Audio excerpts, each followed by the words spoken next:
ஸ்ரீமத் பகவத்கீதை முதல் ஷட்கம். நியாய வேதாந்த வித்வான் ஸ்ரீ ஊவே காரபங்காடு வெங்கடாச்சார்ய சுவாமியின் உபன்யாசங்களிலிருந்து தொகுத்து எழுதியவர் மயிலாப்பூர் சி.ஆர். ஸ்ரீனிவாச ஐயங்கார். செந்தமிழ் வேதியர் ஸ்ரீ ஊவே குமாரவாடி சே. ராமானுஜாச்சாரியரால் பரிசோதித்து பதிப்பிக்கப்பட்டது. ஸ்ரீ சங்கர தேசிகமே சரணம். பகவான் சொல்கிறான், அர்ஜுனா, நான் சொல்வதை நீ கவனத்துடன் கேட்டு அதன்படி நடந்தால் சம்சார பந்தம் நீங்கி மோட்சம் பெறுவாய் என்கிறான்.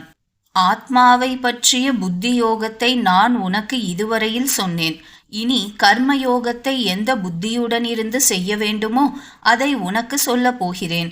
நீ அதை கவனமாக கேட்டு அதன்படி செய்தால் பூர்வ ஜென்ம கர்ம பலன் தொலைந்து சம்சார பந்தத்திலிருந்து விடுபடுவாய். இந்த கர்மயோகத்தை சிறிது செய்தாலும் வீணாகிறது இல்லை. இது பாதியில் விடப்பட்டாலும் பாபம் இல்லை. இந்த கர்மயோகத்தில் அனுஷ்டானம் சிறியதாயிருந்தாலும் அது பெரிய சம்சார பயத்தினின்றும் காக்கும்.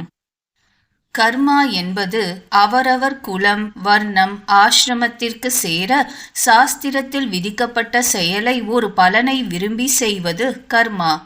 இதை பூர்த்தியாக செய்தால் பலன் நிச்சயமாக உண்டு. இது நடுவில் விடப்பட்டால் பலனும் இல்லை, பாபமும் சித்திக்கும். இதை செய்ய ஆத்ம ஞானம் வேண்டும். கர்ம யோகம், அதாவது அவரவர் குல தர்மத்திற்கும் வர்ணாசிரமத்திற்கும் சேர ஒரு பலனையும் விரும்பாமல் பகவத் ஆராதன ரூபமாய் பகவத் பிரீத்தியர்த்தம் செய்யப்படும் செயல் கர்ம யோகம் எனப்படும். இதை நடுவில் விட்டாலும் பலனுண்டு, பாபமும் இல்லை. இதை சிறிது செய்தாலும் அது நம்மை சம்சார பந்தத்திலிருந்து விடுவிக்கும். ஆதலால் இதை இட்ட படை கற்படை என்கிறார் நம்பிள்ளை என்னும் மகான். வியவசாயாத்மிகா புத்திர்கேஹே குருநந்தன பகுசாகா ஹ்யனந்தாஸ்ச புத்தியோ வியவசாயினாம். இந்த கர்ம யோகம் செய்பவனுக்கு புத்தியானது மோட்சம் ஒன்றிலேயே நிலைத்திருக்கும். கர்மாவை செய்பவனுக்கோவெனில் புத்தி ஒன்றில் நிலைத்திராது, பல வகையாக இருக்கும். முமுக்ஷு விசிஷ்டாத்வைத மதத்தில் பரம பதம் என்கின்ற திவ்ய தேசத்தில் பகவானை கிட்டி அவனுக்கு தொண்டு, அதாவது பகவத் கைங்கரியம் செய்வதே மோக்ஷம். இதுவே ஒரு சேத்தனன் பெறக்கூடிய மேலான புருஷார்த்தம். இதில் இச்சையுடையவன் முமுக்ஷு. இவன் நித்திய நைமித்திய காமிய கர்மாக்களை செய்வான். ஆனால் இவன் புத்தி வேறு எந்த பலனையும் இச்சியாது, மோக்ஷம் ஒன்றிலேயே நிலைத்திருக்கும். இதையே வியவசாயா ஆத்மிகா புத்தி என்கிறான் பகவான். இவனுக்கு ஆத்மாயாத்மிய ஞானம் வேண்டும். புபுக்ஷு என்றால் இவ்வுலகில் பசு புத்திராதிகளையோ பரலோகத்தில் ஸ்வர்க்கம் முதலான பலன்களையோ விரும்பி அதற்கு சேர கர்மாக்களை செய்பவன் புபுக்ஷு. இவன் கர்மாவை செய்யும் பொழுது இவனுடைய புத்தி ஒன்றில் நிலைத்திராது. ஏனெனில் இவன் விரும்பும் பலன் பலவாயிருக்கும். அவைகளை பெற செய்ய வேண்டிய கர்மாக்களும் பலவாயிருக்கும். இவனுக்கு ஆத்ம ஞானம் மாத்திரம் போதும். ஆத்ம ஞானம் என்றால் சரீரத்தை காட்டிலும் வேறுபட்டவன் ஜீவன். இவன் நித்யன், அழிவில்லாதவன். சரீரம் அழிவுடையது. ஜீவாத்மாக்கள் பல, ஒன்றல்ல என்கின்ற ஞானம். ஆத்மா யாத்மிய ஞானம் என்றால் சரீரத்தை காட்டிலும் வேறுபட்டவன் ஜீவன். அவன் நித்யன், அழிவில்லாதவன். சரீரம் அழிவுடையது. அணுத்துவம், நித்தியத்துவம், ஞானத்துவம், ஆனந்தத்துவம், அமலத்துவம், பகவத் பிரகாரத்துவமுமான 6 குணங்களுடன் ஜீவனை அறிவதே ஆத்மயாதாத்மிய ஞானம். அணுத்துவம் என்றால் ஒரு நெல்லின் வால் நுனியை 1000 பாகமாக்கினால் எவ்வளவு சிறியதோ அதினிலும் சிறிய பரிணாமம் உள்ளவன் ஜீவன். நித்தியத்துவம் முக்காலத்திலும் உள்ளவன், அழிவே இல்லாதவன். ஞானத்துவம் ஞானஸ்வரூபியாயும் ஞானத்தை குணமாகவும் உடையவன்.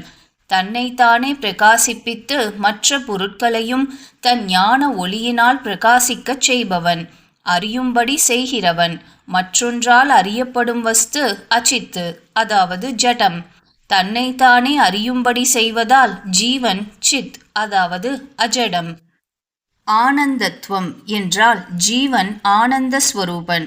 சம்சார தசையில் தன் சரீரத்திலும் சரீரத்தை சேர்ந்த மனைவி மக்களினாலும் ஆனந்தம். கைவல்யனுக்கு தன் ஆத்மானுபவத்தில் ஆனந்தம். முக்தனுக்கு பகவத் அனுபவ பிரீத்தி காரியமான கைங்கரியத்தில் ஆனந்தம். அமலத்துவம் என்றால் ஒருவித தோஷமும் தட்டாதவன் ஜீவன்.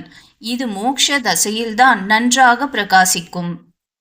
பகவத் பிரகாரத்துவம் வஸ்திரத்திற்குள்ள வெண்மை நிறம் போலவும், புஷ்பத்திற்குள்ள வாசனை போலவும், இரத்தினத்திற்குள்ள ஒளி போலவும் எப்போதும் பகவானுக்கு விசேஷணமாய் பகவானை விட்டு பிரிக்க முடியாமல் பகவானுடன் கூடியே இருக்கும் தத்துவம் ஜீவன். இப்படி முமுக்ஷு ஜீவனை அறிய வேண்டும். இனி மேல் 3 ஸ்லோகங்களில் காமிய கர்மாக்களை செய்பவர்களை பகவான் நிந்திக்கிறான். யாமிமாம் புஷ்பிதாம் வாச்சம் பிரவதந்திய விபஸ்சிதா வேதவாதரதாக பார்த்த நான்யதஸ்தீதி வாதினஹா காமாத்மானஹ ஸ்வர்கபரா ஜன்ம கர்ம பலப்பிரதாம் கிரியா விசேஷ பகுலாம் போகைஸ்வர்ய கதிம் பிரதி போகைஸ்வர்ய பிரசக்தானாம் தயா பஹ்ருத சேதசாம் வியவசாயாத்மிகா புத்திஹி சமாதௌ ந விதீயதே. அர்ஜுனா, அறிவில்லாதவர்கள் வேதத்தில் கர்ம காண்டத்தில் சொல்லப்படும் காமிய கர்மாக்களில் மயங்கி அக்கர்மாக்களை செய்வதிலேயே ஊக்கம் உள்ளவர்களாயிருப்பர். இவர்கள் உலக இன்பத்தை பற்றியும் ஸ்வர்கானுபவத்தை பற்றியுமே வெகு அழகாய் பேசுவர். மோக்ஷானுபவமும் இந்த இன்பங்களுக்கு ஈடாகாது என்றும் சொல்லுவர். இவர்களுடைய பேச்சு காயோ பழமோ இல்லாத பாதிரி மரத்தின் பூக்கள் போல மனம் வீசும். ஆனால் அவைகளில் பலாம்சம், அதாவது கனியின் பயன் ஒன்றும் இராது. இவர்கள் விரும்பும் ஐஸ்வர்யமோ ஸ்வர்க்கமோ பெற பல பிறவிகள் எடுத்து பல கர்மாக்களை செய்ய வேண்டும். அப்படி செய்து அவைகளை பெற்றாலும் அவைகள் அல்பமாயும் அஸ்திரமாயும் இருக்கும். க்ஷீணே புண்ணியே மர்த்திய லோகம் விசந்தி என்கிறபடி புண்ணிய பலன் தீர்ந்ததும் ஸ்வர்க்கத்திலிருந்து பூமியில் தள்ளப்படுவர். இந்த காமிய கர்மாக்களை செய்வது விஷத்தை நாமே சாப்பிடுவது போல. டாக்டர் விஷத்தை மருந்தில் கலந்து கொடுப்பது வேறு, நாமே சாப்பிடுவது வேறு. விஷம் நம் சரீரத்தை அழிக்கும். ஆனால் விஷயமோ, இந்த காமிய கர்மாக்களோ நம் ஆத்ம நாசத்தையே விளைவிக்கும். ஜென்ம கர்ம பலப்பிரதாம் ஜென்மச்ச கர்மச்ச, பல ஜென்மாவையும் கர்மாவையும் மேலே மேலே விளைவிக்கும் என்று பிரித்து ஸ்ரீ பாஷ்யக்காரர் பொருள் கூறியுள்ளார். வேதம் சிறந்த சாஸ்திரம். 1000 மாதா பிதாக்களுக்கு மேலான அன்பு நம்மிடம் வைத்துள்ளது. அப்படியிருக்க ஆத்ம நாசத்தை விளைவிக்கக்கூடிய காமிய கர்மாக்களை அதில் விதித்திருப்பது எப்படி கூடும்? அதை பகவான் நிந்திப்பது நியாயமாகுமா? அர்ஜுனா, வேதம் சத்வ ரஜஸ் தமோ குணமுள்ள 3 வித சேத்தனருக்கும் பொதுவானது. அவரவர் குணங்களுக்கு சேர கர்மாவை விதித்திருக்கிறது. உனக்கு இப்போது சத்வகுணம் மேலிட்டிருக்கிறது. உனக்கு தகுதியானதை நீ எடுத்துக்கொள்ள வேண்டும். சுக துக்கங்களை பயக்கக்கூடிய ரஜஸ் தமோ குணங்களுக்கு தக்கவைகளை விட்டு சத்வ குணத்தை வளரச் செய்து நீ உன் மனத்தை ஆத்மாவினிடமே வைத்திருப்பாயாக. ஒரு தாமரை குளம் நிறைய தண்ணீர் இருந்தால் தாகமுள்ள ஒருவன் தனக்கு வேண்டிய தண்ணீரை எடுத்துக்கொள்வானே ஒழிய அதில் ஏன் இவ்வளவு தண்ணீர் உள்ளது என்றோ, ஏன் இத்தனை தாமரை மலர்ந்திருக்கிறதென்றோ விசாரம் செய்ய மாட்டான். ஒரு மளிகை கடையில் வெங்காயம் வைத்திருந்தால் அதை சாப்பிடாதவன் ஏன் இங்கு வெங்காயம் வைத்திருக்கிறது என்று கேட்க மாட்டானன்றோ? அதேபோல் நீ ஏன் வேதம் காமிய கர்மாக்களை விதிக்கிறது என்று கேட்கக்கூடாது. ஏனெனில் வேதம் எல்லோருக்கும் பொதுவான சாஸ்திரம். வேதமான தாய்க்கு 3 விதமான பிள்ளைகள். சிலர் சத்வகுணம் மேலிட்டவர், சிலர் ரஜோகுணம் மேலிட்டவர், மற்றும் சிலர் தமோகுணம் மேலிட்டவர்கள். குணத்திற்கு சேர அவரவர் விருப்பமும் வேறுபட்டிருக்கும். தாய் அன்பு என்பது அலாதி. அந்த அன்புக்குச் சேர அவரவர்கள் விரும்பியதை கொடுக்கக்கூடிய கர்மாக்களை தாய் போன்ற வேதம் நமக்கு விதித்துள்ளது.